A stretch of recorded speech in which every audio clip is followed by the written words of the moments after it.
Yes, indeed. Ringside Rumble Radio here on Spreaker.com, free on iTunes, and now on iHeartRadio. Anthony the Ant-Man alongside Keith Logan the Loganator, and Loganator, 48 hours, my friend, of non-stop wrestling action.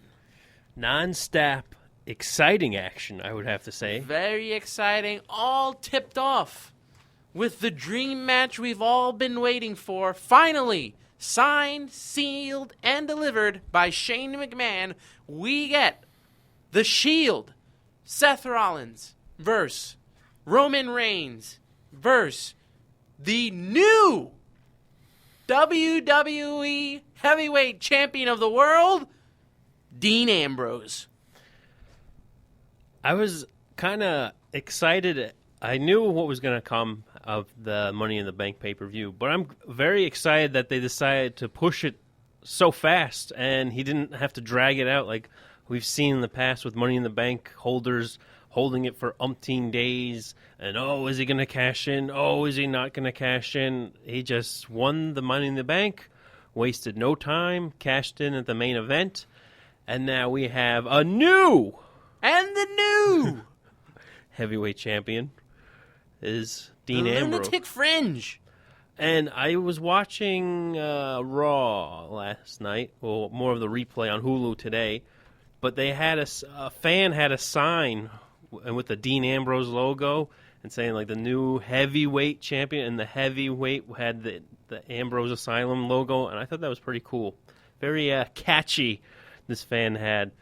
Well, if anyone was living under a rock for the last 48 hours and missed any of this stuff, we're here for you, baby. Oh, yeah. We're here for you. Oh, yeah. Dean Ambrose, as we said, the new heavyweight champion. He went on to win the Money in the Bank ladder match and then cashed in. No. He didn't cash in on Roman Reigns.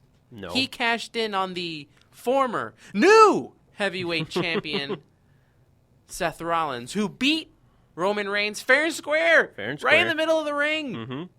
It was a great match, though, that one. It went on for, what, about a good 30 minutes or so? It did, but it went on way past the 11 o'clock hour, and people were starting to get a little restless towards the end. But can we all just talk about the amazement that was the spear into that super pedigree and how that did not finish the match? I have no idea. I don't know either, but it was great. It was great. What a match. Seth Rollins pedigrees him again for the second time right afterwards, pins him cleanly, and then Dean Ambrose comes in and cashes in from behind. Not forward, behind. No, he does not come down from the ramp. He comes, knocks him out with the briefcase, and then cashes in to win the World Heavyweight Championship. Hits him with the dirty deeds. 1, 2, 3. New champ. New champ in the house, my friend. And it was great.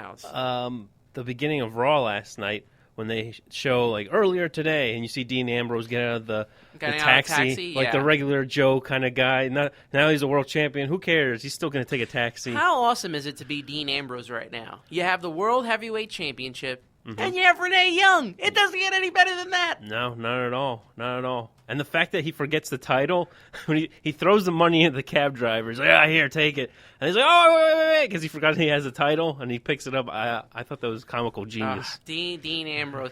He is, you really can't, even if people wanted to turn him heel, you really can't. The crowd is so over him. Yeah. People love Dean Ambrose. He's been over for how long now? He's had a rough couple of months in the ring, but he is beloved by the fan base, and someone else beloved now is Seth Rollins, especially after that clean win the other night. He got a huge pop. Oh, yeah. And who got the biggest boo of the night, which is Roman Reigns. I couldn't believe how... Are we starting to see the heel turn now? Well, even when he was about to cut his promo, he's like, you guys booing me, sit down and drink your beer type of deal. I was oh, boy. I was like, oh, here it comes. Here it comes.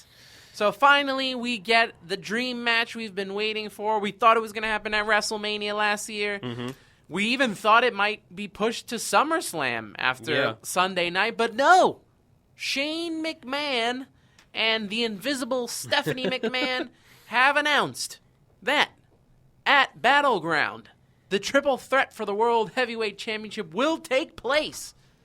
And that's right before the... Is it right? I don't know if it's... I got to check the schedule for Battleground, but we also have the announcement of the WWE Draft, which we'll get into in our next segment. I think it's after that draft. So it's going to be interesting to see where each of these guys go, but before that, we do get the title match. So I am very looking forward to that, and I know the fans are. Also, fans looked forward to the dream match of another kind, AJ Styles versus John Cena, which got maybe the biggest pop of the night on Sunday night at Money in the Bank. It was a good match, tainted by the ending, which we all knew what was coming, as the club helped AJ Styles win that match. A lot of people did not like what happened on Monday between the two, but I thought it was kind of funny. AJ Styles and the club asking for apologies, AJ asking apologies from the club and telling them to apologize to John Cena. Cena not buying it. I do like that. If you watch New Japan Pro Wrestling and Ring of Honor, you know how the club work. Come on, guys. Yeah, but a lot of people some WWE fans don't know how that works, so it's a new ball game for them, so to speak. What was another good match the other night? I would have to say... the ladder match, man. The ladder match probably was a spot fest, though. Yeah.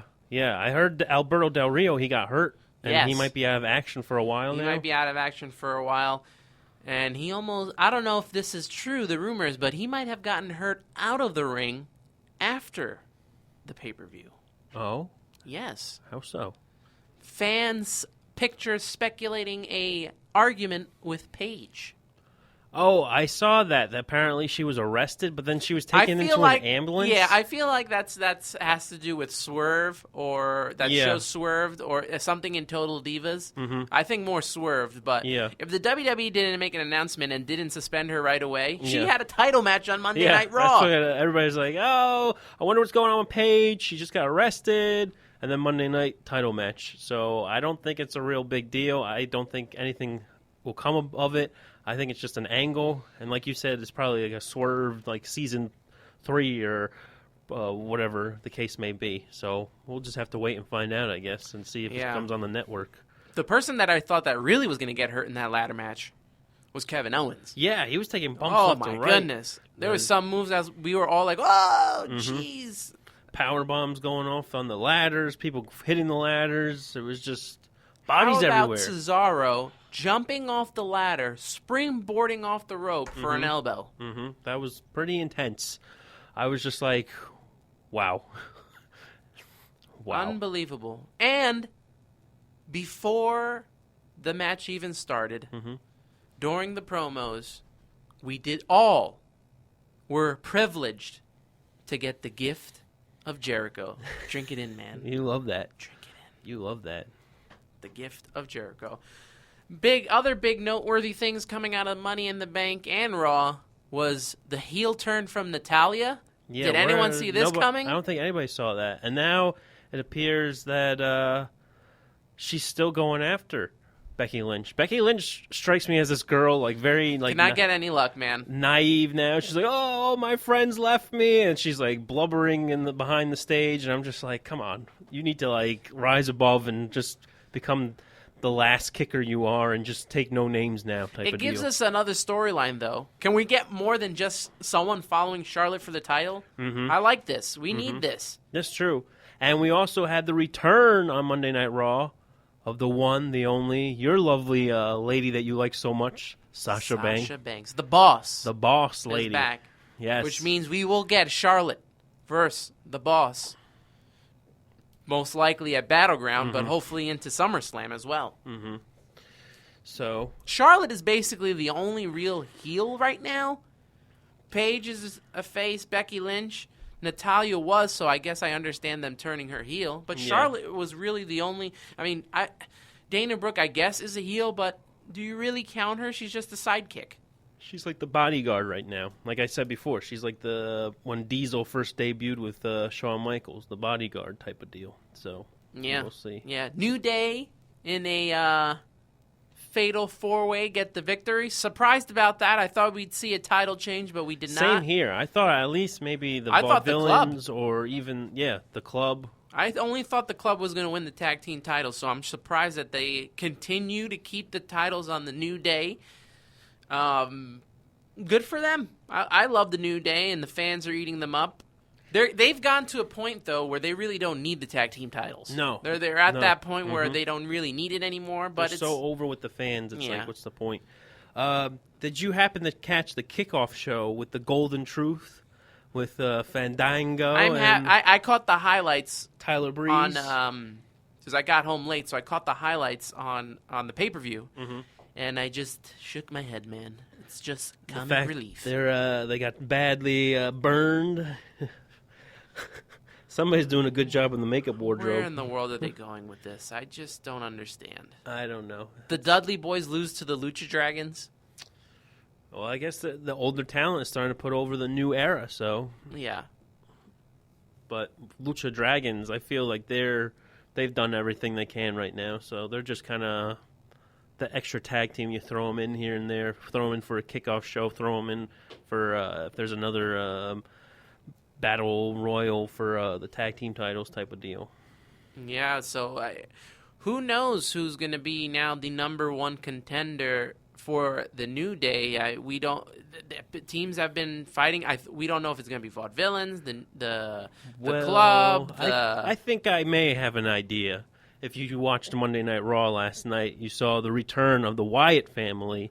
And the New Day actually interrupted the Wyatt family. Yeah, so possibly will we see at Battleground the Wyatt family versus the New Day for the tag team titles? I don't think it'll be for the tag team titles. I think you have a 3-on-3 tag match right there for you. Okay, I can see that as well. That could happen. Tag team titles probably won't be defended until SummerSlam. Okay. Do you think they'll get if they win this at Battleground, then they'll possibly set up the tag team titles at SummerSlam then? Maybe. Maybe we'll get Strowman and Big Red.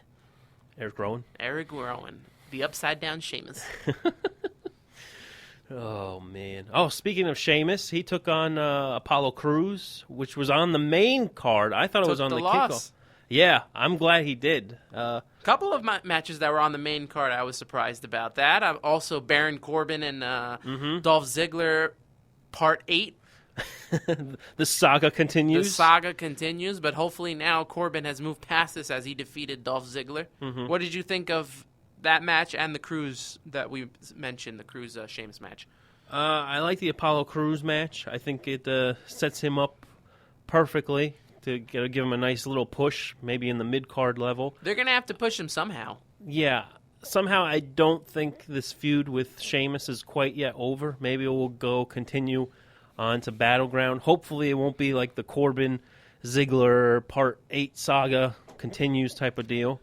But I think he is destined to be a great performer. I haven't really heard him on the mic that much. I've seen him in his ring ability, and I think it's pretty good. So only time will tell. You can tell that the WWE needs to do this draft and split the rosters because we're not getting any substance with the Corbins and the Cruises and even, the Vaudevillains and the Enzo Amores and Cass. They brought these guys up, and it's kind of like they're just, stagnant right now. Yeah, and then you hear rumors about guys possibly have been reached out to by the WWE. Hold that thought, sir. Oh, we'll save that for the draft, because I have a bit of a rant about that one. Yes, we'll get into that in our next segment. Okay. Before we do, though, one last thing. Rusev over Titus O'Neil, but last night Titus O'Neil showed that he is not a man to be messed with. No, don't mess with his kids. Nope.